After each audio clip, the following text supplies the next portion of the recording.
Mis padres se saltaron mi baby shower para irse de vacaciones con mi hermana. Ella es la verdadera familia, me escribió mi madre. Bien. Atente a las consecuencias, le respondí. Esa misma tarde, intentó sacar $2.400 de mi cuenta. Cancelé todas las tarjetas a las que tenía acceso. 2 horas después, me llamó sin parar, pero ya era demasiado tarde. Hice más. Estaba doblando ropita diminuta en el sofá cuando llegó el mensaje. Casi no lo miró. Estaba de buen humor, cansada, dolorida, con 34 semanas de embarazo, pero genuinamente feliz. El baby shower era esa misma tarde. Mi mejor amiga, la madre de mi marido y mis 2 tías habían planeado cada detalle. Globos rosas y dorados, un pastel sorpresa con forma de oso de peluche, e incluso una pared de fotos con nuestro apellido escrito con flores frescas. Mi marido estaba en la cocina, tarareando mientras preparaba una bandeja de mini quichés y huevos rellenos. Incluso se había planchado la camisa esa mañana. Así de en serio nos lo estábamos tomando. No era solo una fiesta. Se sentía como un rito de iniciación, una marca que decía, estáis a punto de convertiros en padres. La gente venía de lejos, enviaba regalos, ofrecía ayuda. Excepto, por supuesto, mis padres. Miré el teléfono solo porque oí la vibración. No esperaba nada inusual, quizá una felicitación de última hora o un «necesitas algo», de mi madre. En su lugar, vi esto, no podremos ir. Tu hermana ha reservado un viaje sorpresa a Napa. Ya sabes cómo se pone cuando quiere algo. Ella es la verdadera familia. No me hagas sentir culpable. Lo leí 2 veces, y luego lo leí de nuevo. La verdadera familia. Esa frase me golpeó más fuerte de lo que esperaba. Había mantenido en silencio la esperanza de que aparecieran en el último minuto, que me sorprendieran, me abrazaran, y quizá hasta lloraran un poco. Pero en lugar de eso, hicieron las maletas con mi hermana y se fueron a una cata de vinos, como si este no fuera uno de los días más importantes de mi vida. Y luego esa frase, ella es la verdadera familia. Yo no lo era. Al principio no le dije nada a mi marido. Simplemente dejé el teléfono y seguí doblando la ropita. 1 minuto después, lo cogí de nuevo y respondí, bien. Atente a las consecuencias. No se lo conté a nadie en el baby shower. La gente entraba por la puerta con regalos y abrazos cálidos. La madre de mi marido trajo un pastel extra con forma de Moisés. El padre de mi marido instaló una cámara para grabarlo todo, para que pudiéramos verlo más tarde, cuando naciera el bebé. Todo el mundo estaba tan presente, tan generoso, excepto mi lado de la familia. Ni siquiera enviaron una tarjeta. Entonces, en medio de la fiesta, justo después de que la abuela de mi marido nos regalara una colcha hecha a mano con las iniciales del bebé bordadas, recibí una alerta de fraude de mi banco. Habían intentado sacar $2.400 de mi cuenta corriente. Al principio, entré en pánico. Pensé que me habían hackeado la cuenta. Fui sigilosamente al baño de invitados y abrí mi aplicación bancaria, pero no era fraude. Era mi madre. Había usado una de las tarjetas de crédito a las que había olvidado que todavía tenía acceso, una tarjeta que no había tocado en meses. Y no lo intentó solo una vez. Lo intentó 3 veces, con 3 tarjetas distintas. Una de ellas estaba conectada a la cuenta conjunta con mi marido. Fue entonces cuando la calma que sentía por dentro se hizo añicos. Había intentado robarme durante mi baby shower, el mismo día que me había abandonado por irse a la región vinícola con mi hermana. No lloré. No me emocioné. Me quedé en silencio. Bloqueé todas las cuentas, cancelé todas las tarjetas, cambié todas las contraseñas y cerré todas las fugas a las que ella tenía acceso, esas que había dejado abiertas porque todavía intentaba ser una buena hija, porque todavía creía que al final respondería. 2 horas después, tenía 16 llamadas perdidas, luego 23, y después mensajes de texto. ¿Por qué no funcionan las tarjetas? Solo necesitaba mover algo de dinero. No seas dramática. Sigo siendo tu madre. Me lo debes, después de todo lo que he hecho. Dejó un mensaje de voz después de ese último. No lo escuché. Simplemente lo borré. Mi marido me vio sentada al borde de nuestra cama cuando salí del baño. No hizo preguntas. Tenía esa mirada que pone cuando ya ha entendido algo. Cuando se lo conté, no dijo nada durante un segundo. Luego lo dijo. Vamos a cortarles el grifo por completo. Y lo hicimos. Pero eso fue solo el principio. Lo que vino después, no se lo esperaban. A la mañana siguiente, tenía 37 llamadas perdidas y 9 mensajes de voz. La mitad eran de mi madre, el resto se repartía entre mi padre y mi hermana. Los mensajes de texto eran peores. Mi hermana empezó con, esto es ridículo. Luego, es solo dinero, ella. Actúas como si le hubiéramos robado a un extraño. Y finalmente, el que de verdad me dolió, tú no eres la víctima aquí. ¿Madura? Mi madre intervino más tarde esa noche. Has hecho esto más grande de lo que es. Te dije que tu hermana nos sorprendió. Ella también es familia. Esa palabra otra vez. Familia. No respondí. No era necesario. Simplemente observé cómo todo en lo que se apoyaban comenzaba a desmoronarse. Primero, fue el seguro de salud. Mi padre llevaba casi un año sin trabajo.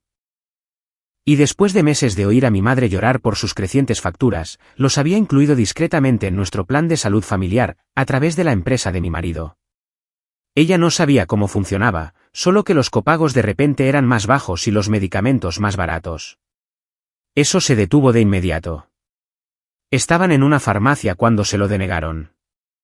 El medicamento para la presión arterial de mi padre, las pastillas para la tiroides de mi madre. Denegados. Me dejó un mensaje de voz desde el aparcamiento. Dijo que estaba poniendo en riesgo su salud. Dijo que esto era infantil. Luego vino la factura del gas, internet, la suscripción a Amazon Prime que usaba como si fuera suya. La tarjeta de crédito que había guardado para emergencias, cerrada. Mi contable congeló los pagos automáticos que había estado enviando para su hipoteca cada 2 meses. Fue como quitar los cimientos de debajo de su casa, ladrillo a ladrillo. Y aún así, ninguna disculpa, solo negación, solo más culpas. Mientras tanto, la familia de mi marido lo vio todo con una claridad brutal. Su padre, que apenas habla en las cenas familiares, dijo, no pueden morderte la mano y esperar postre después. Su madre me llamó en privado y me dijo que si intentaban aparecer después de que naciera el bebé, ella misma se encargaría. Y lo habría hecho. Ella no va de farol.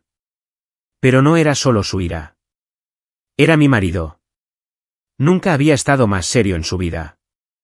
Ese fin de semana, mientras yo estaba tumbada en el sofá con los pies en alto y una almohadilla térmica en la espalda, él abrió su portátil y revisó cada cuenta que compartíamos. Cerró el acceso a todo lo que tuviera el nombre de mi familia. Se aseguró de que incluso las contraseñas antiguas, que yo apenas recordaba, no estuvieran conectadas a ninguna tarjeta que pudieran usar. Luego se sentó a mi lado y dijo, ella no va a crecer pensando que algo de esto es normal. Ni tu madre, ni tu hermana. Se merece algo mejor. Eso me llegó de una manera que nada más lo había hecho, porque no solo hablaba del bebé. Hablaba de mí. El golpe de gracia llegó la semana siguiente. Mi hermana publicó un carrusel de fotos del viaje a Napa. Copas de vino, albornoces de spa, ella y mi madre riendo junto a una hoguera con gafas de sol a juego. Una foto llevaba el pie de foto, Napa Baby Showers, ¿la verdad? Y debajo, mi madre había comentado, la mejor decisión que hemos tomado. Me quedé mirando ese comentario durante mucho tiempo. Le hice una captura de pantalla y se la envié a mi marido. Sin palabras, solo la imagen. Él respondió, cancelemos también las contribuciones a su jubilación. Ni siquiera pregunté, solo asentí. Habíamos estado enviando dinero a su cuenta de jubilación conjunta cada mes. En silencio, un acuerdo del que nunca hablábamos en voz alta. Mi madre solía decir que era solo hasta que las cosas se calmaran. Las cosas nunca se habían calmado, pero eso se había acabado. Pasaron 3 semanas. Entonces llamó mi padre, no para disculparse, no para hacer las paces, sino porque los cheques habían dejado de llegar. Ni siquiera intentó disimularlo. Dijo, hemos notado que las cuentas están vacías. Debe de haber un error. No respondí, pero él no se rindió. Llamó a mi marido. Ese fue su error. Solo oí el lado de mi marido desde la otra habitación. Tranquilo, frases cortas. Y luego esto, no vuelvas a poner a mi mujer en esta situación. Tomasteis vuestra decisión. Vivid con ella. Y colgó. El silencio que siguió fue extraño. Al principio, se sintió como paz. Pero no duró, porque cuando se quedaron sin dinero, hicieron algo que todavía no puedo creer. Algo que pensaron que devolvería todo a la normalidad. En cambio, se humillaron a sí mismos. Y lo hicieron delante de todas las personas que importaban. Comenzó con una publicación en Facebook. Yo estaba embarazada de 8 meses, agotada, y apenas podía levantarme de la cama sin gruñir como una morsa moribunda. Mi teléfono vibró y vi un mensaje de mi tía que solo decía, ¿qué es esto? Adjuntaba una captura de pantalla de una publicación de mi madre. Había escrito una súplica pública en una de esas páginas de la comunidad local que seguía, del tipo donde la gente vende muebles usados o comparte horarios de mercadillos. Pero su publicación no era sobre un gato perdido o sillas de jardín gratis. Se titulaba, Necesitamos apoyo. Nuestra familia está pasando por dificultades, escribió. Dijo que mi padre había perdido su trabajo, que se enfrentaban al colapso financiero, que alguien había eliminado inesperadamente el acceso a nuestras cuentas. Sin dar nombres, pero dejando muy claro a quién se refería. Dijo que su hija menor, mi hermana, había sufrido recientemente una gran pérdida personal y que estaban agotados emocional y financieramente. Me describió solo como nuestra hija mayor, de la que estamos distanciados, y que desafortunadamente ha cortado la comunicación. Y luego vino el remate, una línea grande y en negrita, cualquier ayuda es apreciada, ven buen apoyo a nuestra familia. Me quedé mirando la publicación durante 5 minutos enteros. No sabía si reír o gritar. Todo estaba redactado para que pareciera que les había dado la espalda sin motivo, como si yo fuera una hija rica y malcriada que castigaba a sus pobres e indefensos padres por despecho. Nada sobre el baby shower. Nada sobre el robo de $2.400. Nada sobre los años pagando sus facturas en silencio mientras publicaban fotos de sus vacaciones y trataban a mi hermana como a la realeza. No respondí públicamente. No quería darles lo que querían, una reacción. Pero las noticias corren rápido. Un primo me llamó 20 minutos después, completamente atónito. Dijo, ¿ha pasado algo? Pensaba que tú y tu madre erais muy unidas. Para esa noche, toda la familia de mi marido lo había visto. Su padre estaba furioso. Su madre me llamó y dijo, lo siento, pero tu madre no solo es egoísta. Es peligrosa. Entonces lo vio mi marido. Se acercó a la mesa del comedor, abrió su portátil y tecleó durante unos minutos. No supe lo que estaba haciendo hasta que vi la publicación más tarde. Escribió, si alguien usa una versión distorsionada de la verdad para hacerte sentir culpable, no es una petición de ayuda. Es extorsión emocional. No donéis a gente que omite capítulos enteros de su historia. No etiquetó a nadie. No fue necesario. En 2 horas, mi madre borró su publicación, pero el daño ya estaba hecho. Pensé que captarían la indirecta, que se mantendrían en silencio por un tiempo. Pero cuando la desesperación aprieta, la gente como ellos se vuelve más audaz. Al día siguiente, recibí un mensaje de un antiguo amigo del instituto con el que no había hablado en años. Oye, acabo de ver el GoFundMe de tu madre. ¿Está todo bien? Casi se me cae el teléfono. Sí. Había creado una campaña de GoFundMe en toda regla. La misma historia lacrimógena, abandonados por la familia, enfrentando el desahucio, apoyando a una hija que atraviesa un trauma. Tenía fotos de ellos con aspecto solemne en su salón. Incluso añadió una de mi hermana secándose los ojos en lo que parecía un llanto fingido. Recaudaron $180 el primer día. 2 donaciones vinieron de personas que solían trabajar con mi padre. Esa noche, la madre de mi marido organizó una cena tranquila en su casa. Solo una pequeña reunión para la familia y amigos cercanos antes de que llegara el bebé. Invitó a mis padres. Me sorprendió, sinceramente, pero dijo, quiero que esto salga a la luz. Quiero ver hasta dónde están dispuestos a llegar. Aparecieron. Mi padre trajo una botella de vino barato. Mi madre actuó como si todo fuera normal, sonrió, elogió la decoración y se sentó como si no acabara de acusarme de abandonarla en Internet. A mitad de la cena, la madre de mi marido se levantó y alzó una copa. Solo quiero decir lo agradecidos que estamos por el apoyo de todos durante este tiempo, y quiero aclarar las cosas, ya que ha habido mucha confusión últimamente. La sala se quedó en un silencio sepulcral. Luego se giró hacia mi madre y dijo con calma: ¿por qué intentaste retirar $2.400 de la cuenta bancaria de ella el día de su baby shower? Mi madre parpadeó y luego sonrió de nuevo. La vi apretar su copa de vino con más fuerza. Eso ya se ha aclarado, dijo. Fue todo un gran malentendido. Ya hemos superado eso. Fue entonces cuando mi marido se levantó. No, no lo hemos hecho. Os hemos superado a vosotros. Silencio. Todos en la mesa se quedaron mirando. Mi padre parecía que quería que se lo tragara la tierra. Mi hermana no miraba a nadie a los ojos. Mi madre intentó restarle importancia con una risa, dijo algo sobre cómo las familias discuten, cómo las emociones se disparan durante el embarazo, pero ya era demasiado tarde. Se fueron 10 minutos después. A la mañana siguiente, su GoFundMe también había desaparecido. Pero no habían terminado. Aún no. Porque en unas pocas semanas, llegaría el bebé. Y sería entonces cuando harían un último intento desesperado por volver a nuestras vidas. Sería patético. Sería público. Y dividiría a la familia en dos. Mi hija nació un martes lluvioso por la tarde, 2 semanas antes de lo previsto. El paritorio estaba en calma. Sin drama, sin prisas. Solo yo, mi marido y una enfermera que no paraba de susurrar cosas alentadoras, como si estuviéramos en una biblioteca en lugar de un hospital. Llegó al mundo con una mata de pelo oscuro y un ceño fruncido que me hizo reír entre lágrimas. Mi marido cortó el cordón.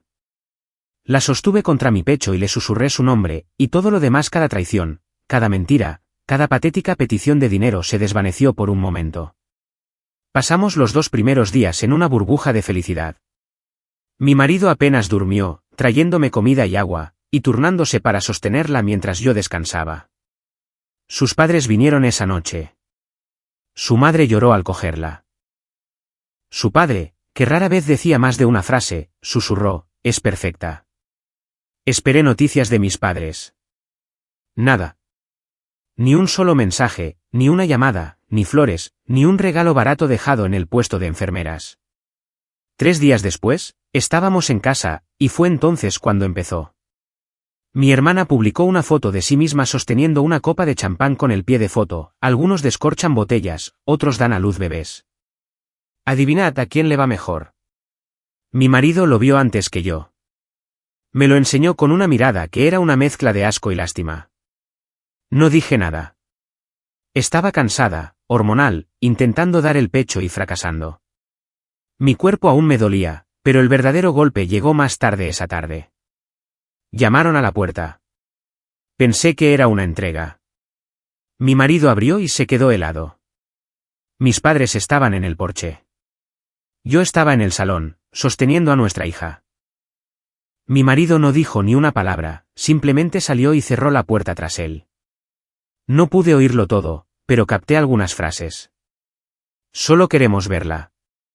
No puedes apartarla de nosotros. Esto es cruel. Les dijo que se fueran. No mañana, no después de una conversación. Ahora mismo. La voz de mi madre se elevó. La oí decir mi nombre como si estuviera llamando a un perro. Fue entonces cuando mi marido abrió la puerta de nuevo y me llamó: ¿quieres encargarte de esto o lo hago yo? Me levanté, me acerqué y dije: no. Intentaron asomarse por encima de él para ver al bebé. Me di la vuelta y me alejé. Se quedaron en nuestro porche un minuto más y finalmente se fueron. Mi marido se quedó en la ventana, observando hasta que se marcharon. Más tarde esa noche, mi hermana publicó otra foto, un zoom borroso de nuestra casa, tomada desde la ventana de su coche. ¿Adivinad quién no deja que sus propios padres conozcan a su nieta?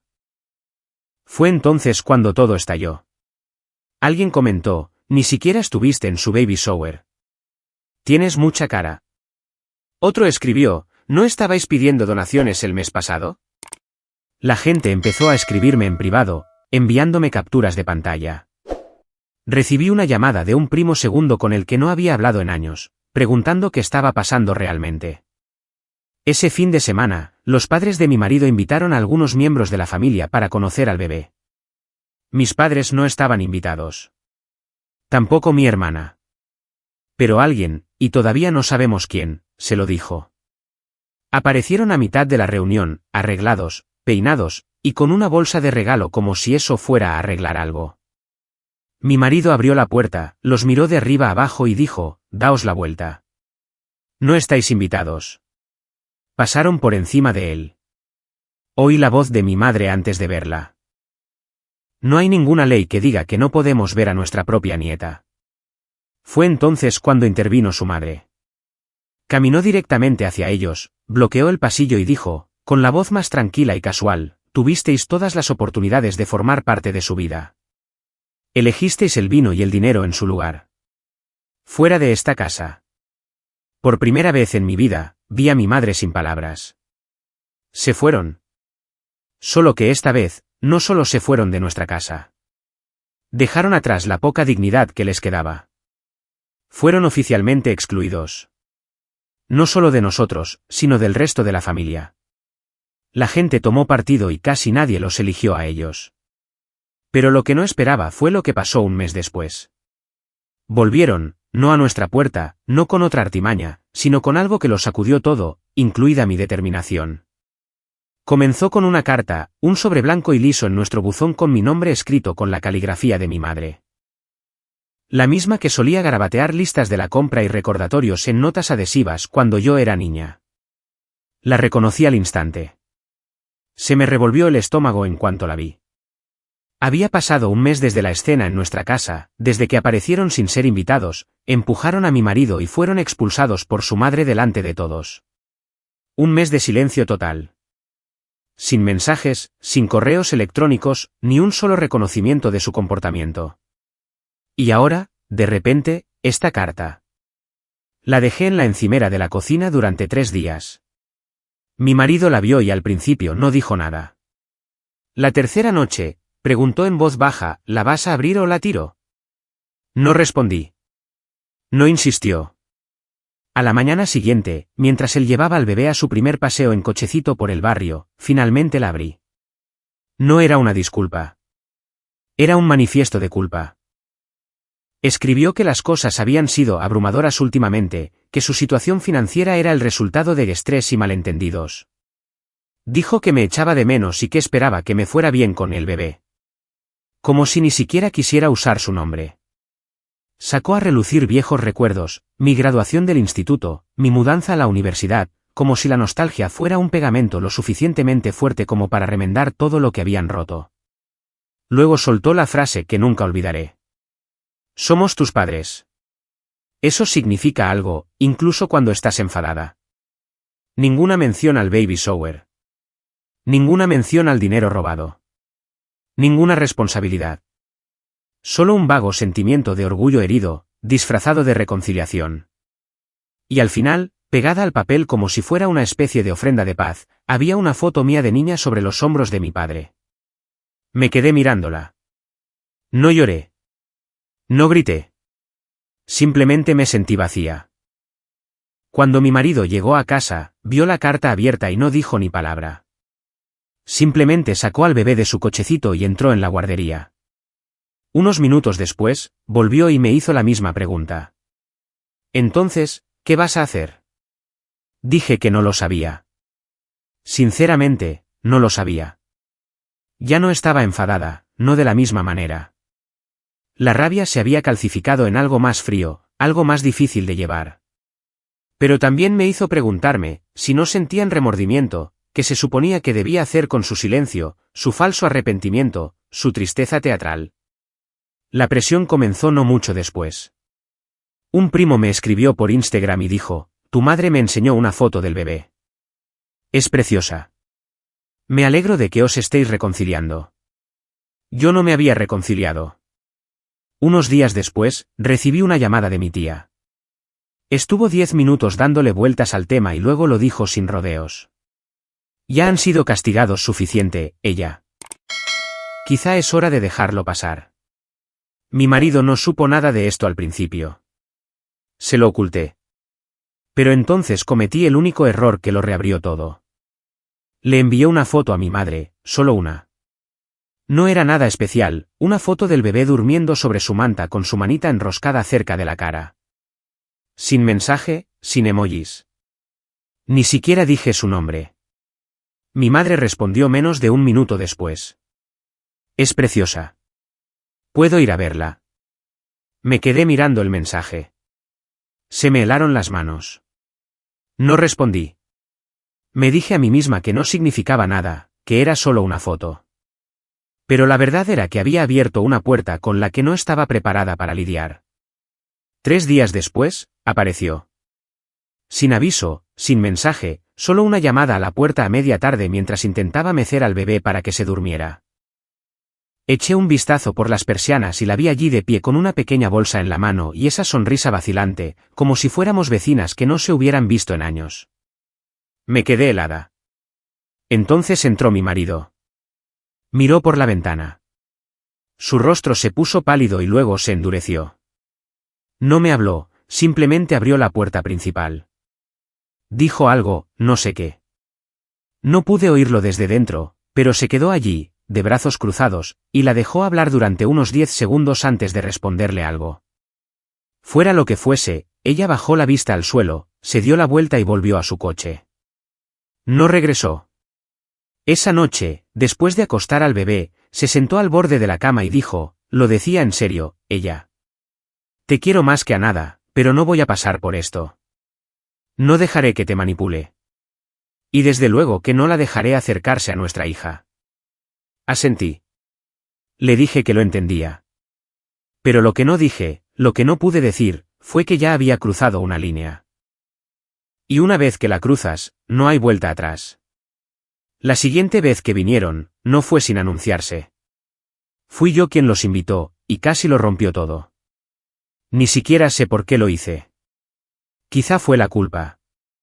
Quizá fue el silencio después de que se fueran de nuestro porche la última vez. Quizá fue ver a mi hija dormir una noche y preguntarme si algún día me preguntaría por qué sus abuelos eran extraños. O quizá simplemente quería creer que todavía había algo que valía la pena salvar. Fuera lo que fuese, los invité. Se lo dije a mi marido 2 días antes, lo dije en voz baja mientras doblábamos la ropa. Les he pedido que vengan, solo unos minutos, para conocerla. No gritó. Ni siquiera me miró.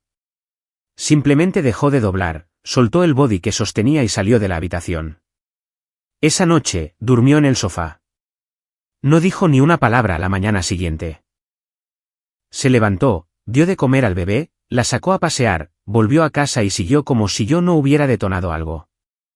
Cuando llegó el día, me arrepentí en el segundo en que oí el golpe en la puerta.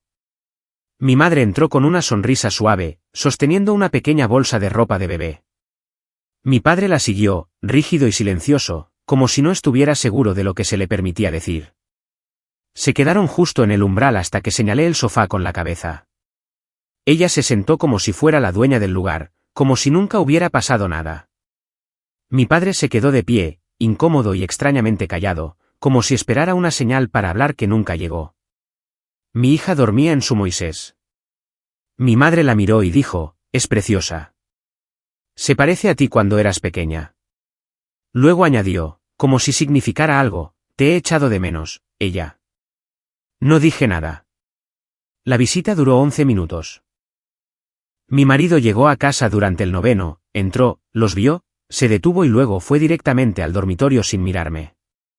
Mi madre miró hacia el pasillo y susurró, sigue enfadado, ¿eh? Fue entonces cuando les dije que era hora de irse. Ella no discutió.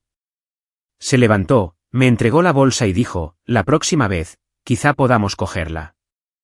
No prometí nada. Cuando se fueron, el silencio en la casa se sentía denso. Mi marido no salió del dormitorio hasta la cena. Lo encontré sentado al borde de la cama, mirando a la pared. Me miró y, por un segundo, pensé que podría llorar, pero no lo hizo. Solo dijo una cosa. Me mentiste. Intenté explicarme, dije que no era una visita, solo un momento, solo una oportunidad para que la vieran con sus propios ojos. Que no significaba nada. Pero para él, significaba todo. Al día siguiente, hizo una maleta y llevó a nuestra hija a casa de sus padres. Dijo que necesitaba espacio. No intenté detenerlo. Sabía que era mejor no hacerlo. Su madre me llamó esa noche. Dijo que me quería, pero que no entendía lo que estaba haciendo. Dijo que tenía todo el derecho a perdonar, pero no a arriesgarlo todo por gente a la que no le importaba quemarme hasta los cimientos. Pasó una semana. Finalmente, volvió a casa, pero algo entre nosotros había cambiado. Dormía en la habitación de invitados, me hablaba como si yo fuera alguien a quien solía conocer. Todavía me quería, lo sabía, pero ¿la confianza? Eso se había ido. Y mis padres, nunca más pidieron venir, nunca llamaron, nunca enviaron otra carta. Fue como si esa visita fuera suficiente para satisfacer su ego, para decir, todavía importamos. No los dejé volver a entrar. No del todo, nunca. Pero el daño ya estaba hecho. No por ellos esta vez, sino por mí. Los elegí, aunque fuera solo por un momento.